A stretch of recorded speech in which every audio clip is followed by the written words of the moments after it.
하나님 말씀 시편 51편 13절에서 19절까지 말씀입니다.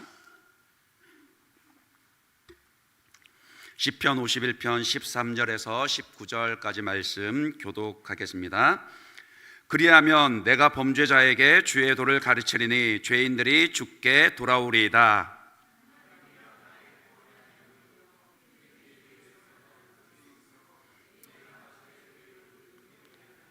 주여 내 입술을 열어주소서. 내 입이 주를 찬송하여 전파하리이다.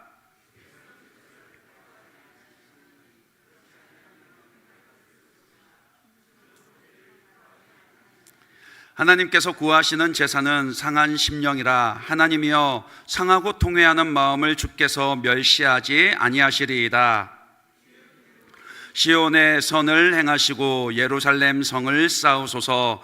그때에 주께서 의로운 제사와 번제와 온전한 번제를 기뻐하시리니 그때에 그들이 수소를 주의 제단에 드리리이다. 아멘. 기도의 자리에 나오신 여러분들을 환영하고 축복합니다. 여러분들이 간구하는 그 기도보다도 하나님이 더욱더 크게 풍성하게 능력으로 응답하시고 역사해 주실 줄 믿습니다. 몇 번에 걸쳐서 시편 51편 말씀을 계속해서 살펴보고 있습니다. 그 표제에 나와 있는 것처럼 다윗이 밧세바와 그 간음죄를 행한 후에 선지자 나단이 와서 그의 죄를 일깨워 줬을 때 그때 회개하는 기도입니다. 많은 그리스도인들이 입술로는 회개가 필요하다라는 것을 인정할 겁니다. 그러나 정작 회개하고 있느냐라고 물으면은 그렇지는 않을 것 같아요. 오히려 막연하게 나는 예수 믿으면서 이미 다 용서받았는데, 우리가 그렇게 믿고 고백하지 않습니까? 예수를 믿을 때 이전에 지은 죄, 지금 내가 짓는 죄, 그리고 또 앞으로도 지을지 모르는 죄까지 다 용서받았는데 그런데 굳이 내가 또 회개를 해야 하느냐? 아우, 내가 참 사는 것도 빡빡한데 그 교회에 와서도 내가 그렇게 힘들어해야 되느냐? 나에게는 회개가 아니라 위로가 필요합니다. 이렇게 말할지도 모르겠습니다. 그러니까 그런 말은 회개의 필요성을 제대로 느끼지도 못하고 있는 것이고, 그리고 또 실은요, 회개에 대해서 단편적인 지식으로만 아는 겁니다. 그러니까 흔히 회개하면은 머릿속에 자꾸 어떤 이미지부터 먼저 떠올려요? 가슴을 찢고 눈물을 흘리면서 그 마룻바닥을 치는 그런 모습이 있어야지 회개하는 거다. 이제 이런 식으로만 생각을 하니까 뭐 회개 그래 기도하는데 솔직히 마음이 그렇게 슬프지가 않거든요. 그러면은 뭐 회개가 아닌가? 물론 다윗의 회개에도 보면은요, 상한 심령, 상하고 통회하는 마음, 그런 표현들이 나옵니다. 분명 하나님 앞에서 우리가 회개할 때에는요, 우리 마음 가운데 애통하는 그 마음이요, 상하고 통회하는 심령이 있어야 합니다. 그러나 그 상하고 통회하는 심령이라는 것이 겉으로 보이는 그 울부짖음, 눈물이 다는 아니라는 거예요. 그거는 회개 가운데서 회개하는 모습 가운데 일부분이지 회개가 곧 그런 것이 아니라니까요. 오늘 다윗의 그 회개를 살펴보면은 우리가 살펴봤지 않습니까? 그것보다도 훨씬 더 깊은 통회를 하고 있습니다. 오늘은 읽지 않았지만 앞서 3절, 4절, 5절에 보면은 다윗이 뭐라고 회개하면서 기도합니까? 무릇 나는 내 죄가를 아오니 내 죄가 항상 내 앞에 있나이다. 내가 주께만 범죄하여 주의 목전에 악을 행하였사오니 주께서 말씀하실 때에 의로우시다 하고 주께서 심판하실 때에 순전하시다 하리이다. 5절 같이 읽어볼까요? 내가 죄악 중에서 출생하였으며 어머니가 죄 중에 나를 잉태하였나이다. 다윗은 깨달았습니다. 자기가 행한 그 간음죄나 그것을 덮기 위해 행한 살인교사죄 뿐만이 아니라 출생할 때부터 자기가 근원적으로 죄인이고요, 항상 자기 앞에 죄가 있어서 자기 힘으로는 이 죄를 이길 수 없다라는 것을 깨닫게 된 것이에요.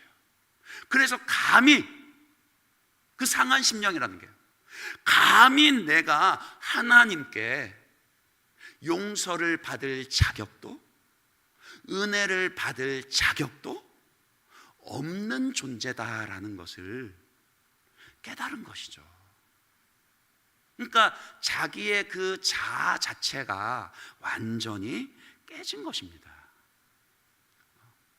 그게 하나님 은혜라고요.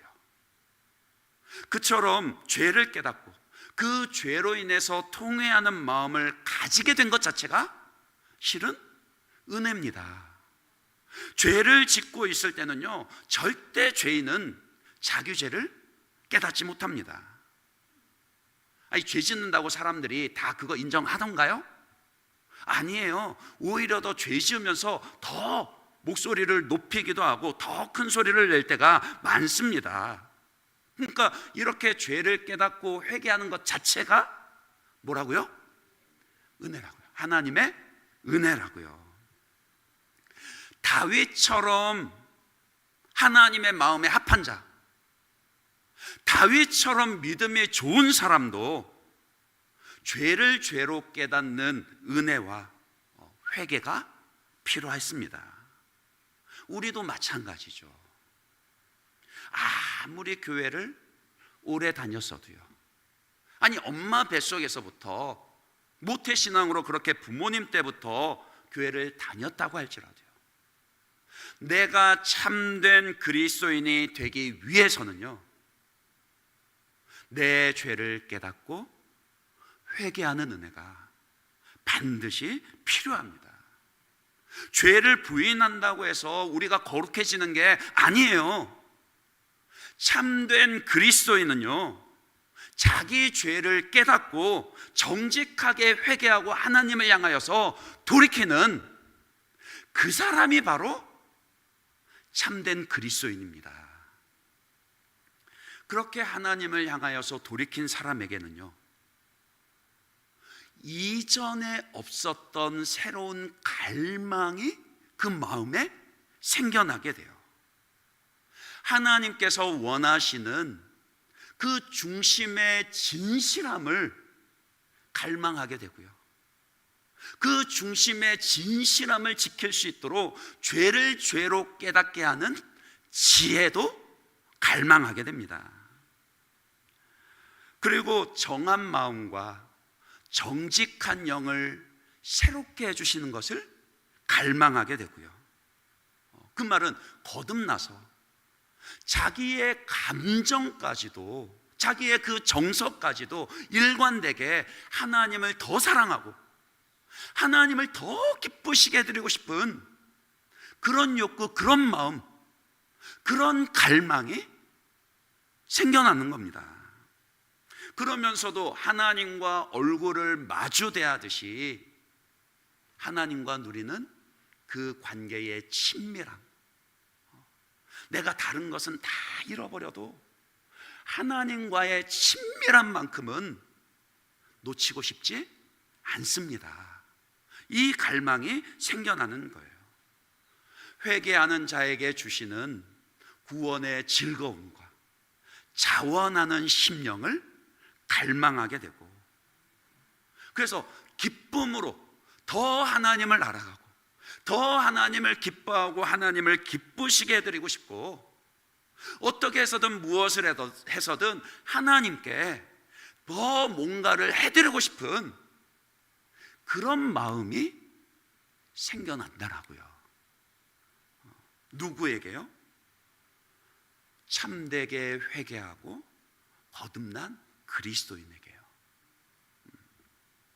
은혜 아래 머무는 그리스도인은 이런 모습을 가지고 있습니다. 제가 말씀드린 것이요, 이 시편 51편에서 말씀하는 것이 아주 특별한 은혜를 받은 몇몇 소수의 사람만 누리는 그런 은혜가 아니라고요. 회개하고 거듭나서 성령으로 말미암아 그리스도와 연합한 그런 건강한 그리스도인이라면은 이런 은혜를 누리고 있는 것이 그게 정상입니다.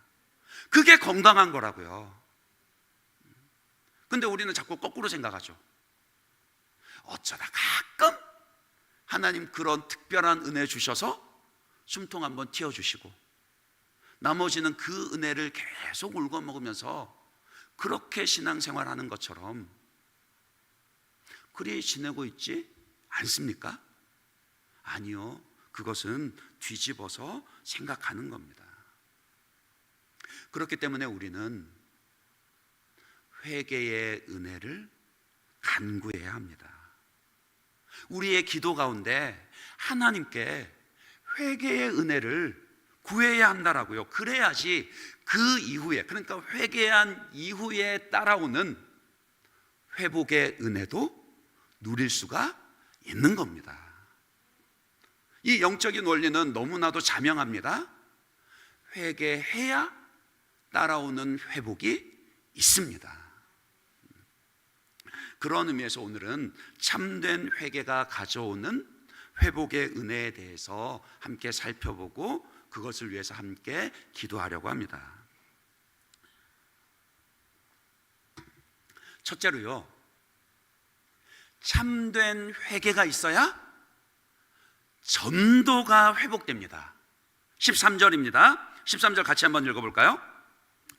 그리하면 내가 범죄자에게 주의 도를 가르치리니 죄인들이 죽게 돌아오리이다. 접속사 그리하면을 주목하여 보시기 바랍니다. 이 그리하면이 우리 모두에게 너무나도 절실한 은혜의 전환점이라는 거예요. 그 앞에 보면은 그리하면 그랬으니까 그 앞에 뭔가 있었을 거 아니에요. 시편 51편 전체를 가리키는 거지만 바로 앞에 12절 보시면 주의 구원의 즐거움을 내게 회복시켜 주시고 자원하는 심령을 주사 나를 붙드소서. 그리하면, 그러니까 자원하는 심령과 그 구원의 즐거움을 내게 회복시켜 주시면, 다시 말해서 죄 씻음을 받은 자만이 누리는 그 기쁨과 평강이 있습니다. 우리가 회개하고 하나님이 우리 죄를 용서하셨을 때 주시는 그 기쁨과 평강이 있으면요, 그리하면 뭐라고요? 전도의 문이 열리게 된다라고요. 그래서 그 뒤에 뭐라 그럽니까? 그 은혜가 있으면 내가 범죄자에게 주의 도를 가르치리니, 이렇게 고백하죠. 하나님한테 거래하자는 거 아닙니다. 하나님이 나한테 이거 해주세요, 이거 해줘야지 저 이거 합니다, 이런 게 아니라요. 말씀드렸잖아요. 은혜를 받으면 그 마음 가운데 거룩한 갈망들이 생겨나는데 회개 이후에 따라오는 회복에 대해서 깨닫게 되고 사모하게 되는 거예요. 그래서 하는 말인 겁니다. 그냥은 전도의 문이 열려지지 않습니다. 참으로 은혜 받은 사람의 가장 큰 특징이 뭔지 아십니까? 은혜 받으셨잖아요. 은혜 받은 경험들 있으시잖아요. 없으세요? 주여. 은혜 받으셨잖아요. 참된 은혜를 받은 사람의 가장 큰 특징이 무엇이냐? 다른 사람도 나와 같이 되기를 원하게 되는 겁니다. 나와 같이요, 나처럼 죄에서 벗어나서 그 기쁨과 평강을 저 사람도 누리게 되기를 원하게 되는 거예요. 그리고 나와 같이 저 사람도 하나님을 기뻐하게 되고 하나님을 기쁘시게 해드리기를, 그래서 나뿐만이 아니라 나 혼자 하나님을 기뻐하고 높여드리는 게 아니라 저 사람도 나와 같이 되어서 함께 하나님을 더 높여드리고 하나님을 더 기뻐하면서 더 큰 하나님의 영광을 드러내게 되기를 마음에 소원하게 된다라고요. 그게 은혜 받은 사람의 특징입니다. 전도란 그런 것입니다. 단순히 교회에 사람들 더 불러 모으는 그런 게 아니라요, 그들도 나와 같은 자리로 옮겨지기를, 나처럼 죄의 지배에서 벗어나서 은혜의 지배 아래로 하나님 주시는 그 기쁨과 평강을 누리는 자리로, 하나님을 기뻐하며 하나님을 높여드리는 그런 자리로 그 사람을 초청하고 불러내는 것이, 그게 전도라고요. 그러니 당연히 전도를 하려면은요, 이리 오라고 초청을 하려면은 그들과는 다른 내 모습이, 변화된 내 모습이 있어야 할 거 아니에요. 그렇지 않습니까? 여전히 세상 사람들과 똑같이 죄의 권세 아래서 근심하고 두려워하고 그 마음에는 정욕으로만 가득 차 있다라면은 우리가 전도할 때 세상 사람들이 뭐라 그러겠어요? 친절한 금자씨가 그랬죠. 너나 잘하세요. 세상 사람들한테 이런 말 듣지 않으려면요, 그들과는 다른 기쁨과 평강을 가지고 있어야 합니다. 하나님이 안 주시는 것도 아니잖아요. 주신다라고요. 누구에게요? 회개하는 자에게요. 그리고 회개는요, 전도의 문을 열어줄 뿐만이 아니라 전도의 열매를 낳습니다. 13절 말씀 다시 보세요. 내가 범죄자에게 주의 도를 가르치리니 뭐라고요? 죄인들이 주께 돌아오리이다. 사실 전도의 열매는요, 그러니까 그 죽어있는 영혼이 구원을 받게 되는 것은 전적으로 하나님의 주권에 달린 일입니다. 우리의 책임은 생명의 복음을 전하는 것까지 있지, 우리가 전한다고 해서, 우리가 전도한다고 해서 그 영혼이 다 구원받는 것은 아니에요. 그건 우리 능력 밖의 일입니다. 그러나 잘 기억하십시오. 열매가 우리의 책임이나 능력은 아니지만 열매를 바라지 않고 전도하는 사람은 아무도 없습니다. 그렇지 않나요? 전도하는데 내가 전도하는 그 영혼이 예수 믿게 되고 구원받기를, 그 전도의 열매를 바라지 않고 전도하는 사람 아무도 없어요. 그런 바람은 당연한 겁니다. 그래서 전도는요, 내 힘으로만 하는 게 아니라 전도하는 사람은 반드시 뭐합니까?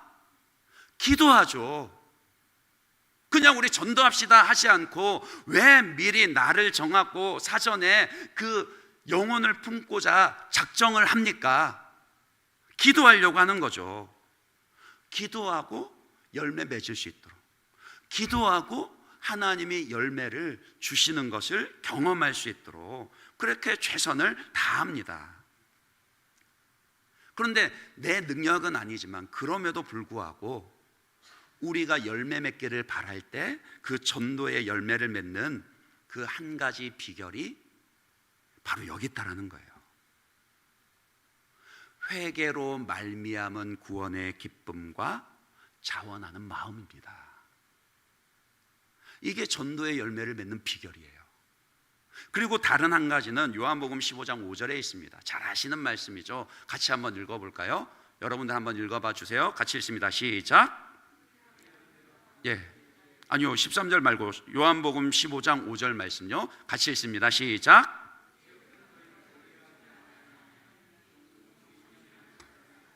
잠시만요. 네, 잠시만요.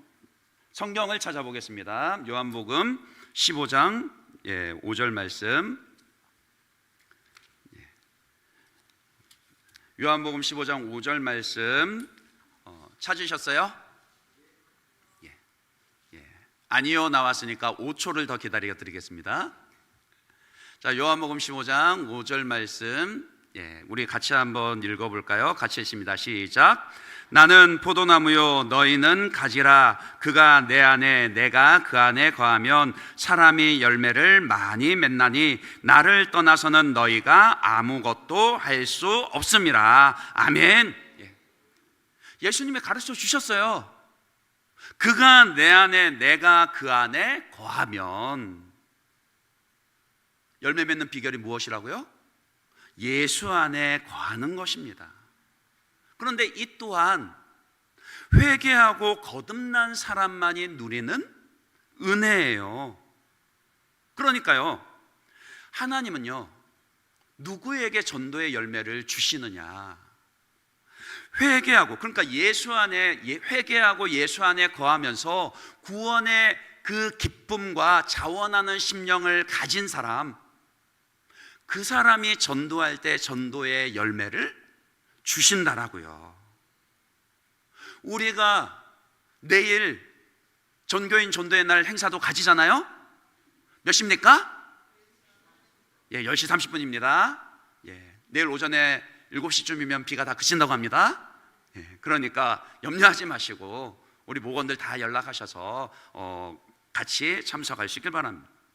또 10월 26일 날 대부흥 전도 주일을 하는데, 사실은요, 이런 전도 행사를 계획하고 실행하는 이유가 우리가 전도를 하기 위함도 있지만요, 목회적으로 보면은요, 전도를 하는 우리가 먼저 받는 은혜가 있기 때문이에요. 말씀드린 것처럼요, 전도를 하면서 이 회개에 따라오는 이 회복의 열매들, 특별히 전도의 문이 열려지고 전도의 열매가 있는, 그러니까 예수 그리스도 안에서 내가 지금 예수님 안에 거하면서 구원의 기쁨과 자원하는 심령을 가지고 있는가, 전도하면서 이것을 돌아보게 되는 거예요. 그래서 자기를 위해서 기도하게 되고 다른 전도하고자 하는 영혼을 위해서 기도하게 되는 것이에요. 그런 은혜가 있기 때문입니다. 이번 전도 행사를 준비하면서 저와 여러분에게, 우리 모든 예일교회 성도들에게 그 은혜가 있으시기를 축복합니다. 둘째로, 참된 회개는요, 예배를 회복하게 합니다. 14절 15절입니다. 하나님이여, 나의 구원의 하나님이여, 피 흘린 죄에서 나를 건지소서. 내 혀가 주의 의를 높이 노래하리이다. 주여, 내 입술을 열어주소서. 내 입이 주를 찬송하여 전파하리이다. 회개하고, 그래서 구원의 하나님께서 피 흘린 죄에서 건져주실 때, 그때 온전한 예배를 드릴 수 있습니다.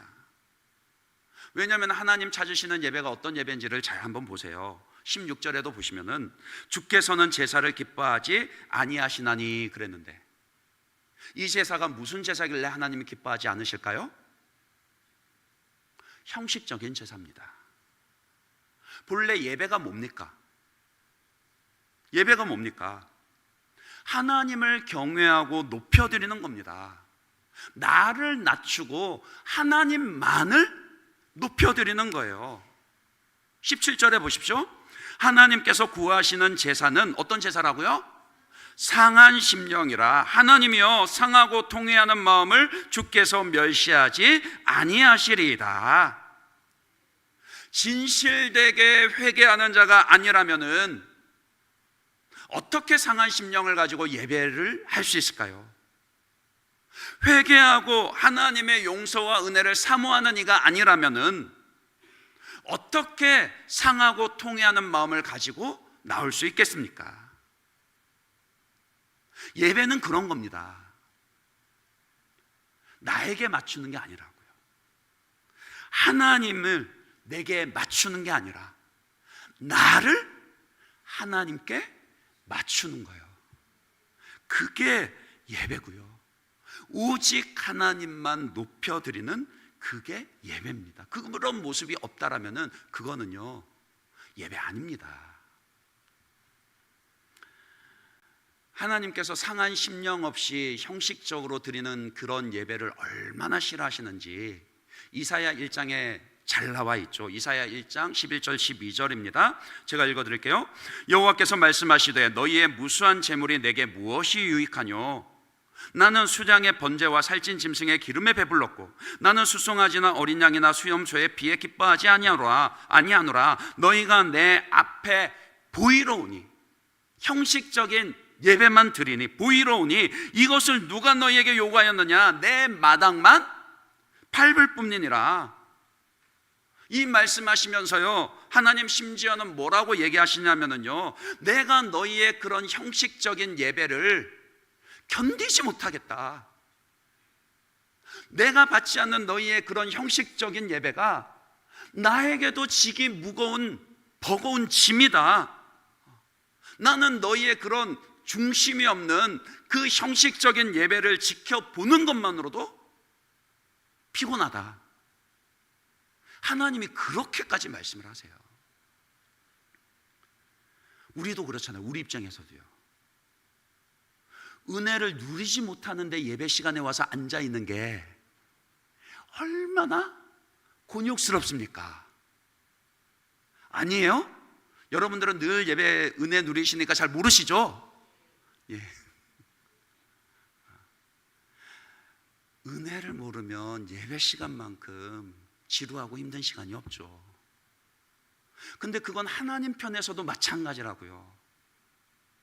몸은 와서 앉아 있는데 생각은 하나님이 아니라 다른 것으로 가득하고 그 마음도 여전히 하나님을 향하지 않고 죄를 짓고도 전혀 상하고 통회하는 마음이 없이 그저 자리만 차지하고 앉아 있으니 그 사람 지켜보는 것도 하나님도 죽을 맛이라고요. 하나님이 그렇게 말씀을 하신다라니까요. 여러분 진정한 예배를 드리시기를 원하십니까? 여러분 예배가 하나님 받으시고 그래서 하나님 여러분 은혜를 기뻐 받으시고 여러분에게 은혜와 평강을 베푸시는 것을 받아 누리기를 원하십니까? 그렇다면 회개해야 됩니다. 참되게 회개해야 온전한 예배가 회복됩니다. 마지막으로 참된 회개는 부흥을 가져옵니다. 회개는요 개인의 회복을 넘어서서 공동체의 회복과 부흥을 낳습니다. 18절 19절입니다.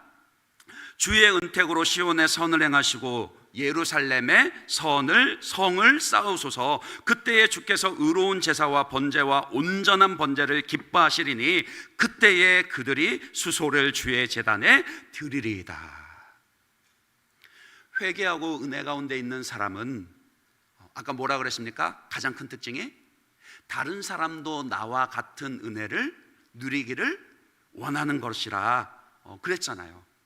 나와 같이 하나님을 찬송하고 하나님을 높여드리기를 원하게 됩니다. 그러니 은혜 가운데 있는 사람은요 자기 자신만을 위해서 기도하는 게 아니라 늘 그 입술 가운데 자연스럽게 나의 회복을 넘어서서 공동체의 회복과 부흥을 위해서 기도하게 된다라고요. 주의 은택으로 시온에 선을 행하시고 그랬는데 그 NIV 성경에 보면은요 프라스퍼 시온 그렇게 번역을 했습니다. 시온으로 번영하게 하소서, 그렇게 중보기도하는 거예요. 그리고 build up the walls of Jerusalem, 그러니까 예루살렘의 성벽을 쌓으소서, 그런 기도가 나오게 된다라니까요. 누구에게요? 회개하고 회복의 은혜를 누리는 사람에게요.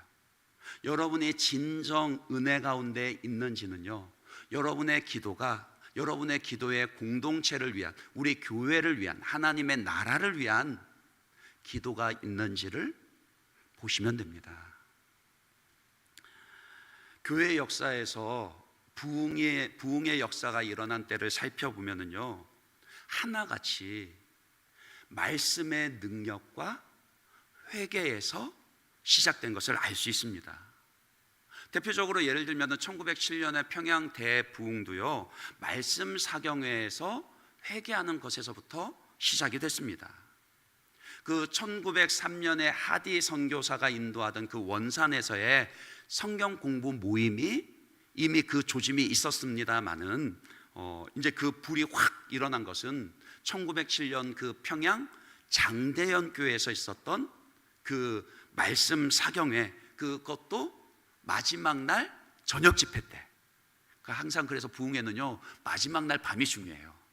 그 1월 2일부터 15일까지 예정되어 있었는데 14일까지 아무 그 역사가 없었는데 14일 날 밤 그 저녁 기도회 때 길선주 장로가 그 600명의 그 회중들 앞에서요, 자기 친구가 죽으면서 가족들에게 전해달라고 맡긴 그 재산이 있었는데 그걸 몰래 횡령했던 죄를 공적으로 회개하면서요, 그 길선주 장로의 개인의 회개가 공동체의 회개로 번져가게 됐었고요. 그래서 그 회개 가운데 평양 대부흥 운동이 일어나게 됐던 겁니다. 그때 그 평양에는 방은덕이라는 그 일제 순사가 있었거든요. 이 사람이 첩보를 접수해가지고 조선인들이 많이 모인다는 소식을 듣고 실적 올리려고 일제 순사였는데, 일제 앞잡이 노릇하던 사람이었는데 그 사경회에 참석했다가 은혜 받고 예수 믿고 회심하게 된 거예요. 그래서 이 사람이 회개하고서 자기 고향으로 돌아가가지고 그곳에 교회를 세웠던 것은 아주 유명한 일화입니다. 이런 부흥의 물결이 평양을 뒤엎었었고, 그것이 나중에는요, 제주도까지 전국 방방 곳곳으로 퍼져나갔습니다.